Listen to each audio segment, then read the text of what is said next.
ভাবিছো বন্ধুগণ সময় আৰু নাই কি জানিবা ঈশ্বৰ দুখিত হৈ আছে খ্ৰীষ্ট সৈতে হ'ব মিলন সোনকালে ধ্বংসকাল এতিয়াই নিচে ওচৰত ভাবিছো। শ্ৰোতাসকল সুপ্ৰভাত।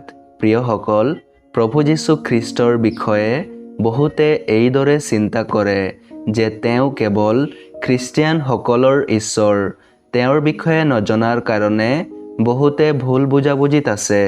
প্ৰভু যীশু খ্ৰীষ্টই সকলো মানুহৰ পাপ নিজৰ ওপৰত লৈ মৃত্যুক সহন কৰিলে আৰু ঈশ্বৰে তেওঁক মৃতবিলাকৰ মাজৰ পৰা তুলিলে। আজি তেওঁ জীৱিত ঈশ্বৰ।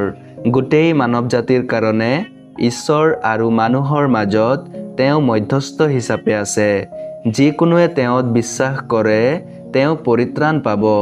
পবিত্ৰ বাইবেলত ৰোমিয়াবিলাকৰ পত্ৰৰ 10 অধ্যায়ৰ 11 পদত আমি এইদৰে পঢ়োঁ, কিয়নো শাস্ত্ৰে কৈছে, যিকোনোৱে তেওঁত বিশ্বাস কৰে তেওঁ লাজত নপৰিব।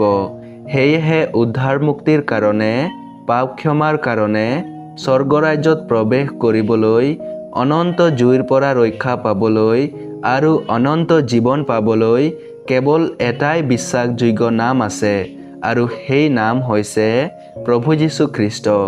সেইকাৰণে তেওঁত বিশ্বাস কৰি লাজত পৰাৰ পৰা বাচক। মনতে ইয়াক বিশ্বাস কৰি মুখেৰে অংগীকাৰ কৰক যে তেওঁ প্ৰভু আৰু উদ্ধাৰকৰ্তা ঈশ্বৰ। এইদৰে কৰিবলৈ ঈশ্বৰে আপোনাক সহায় কৰক। ধন্যবাদ।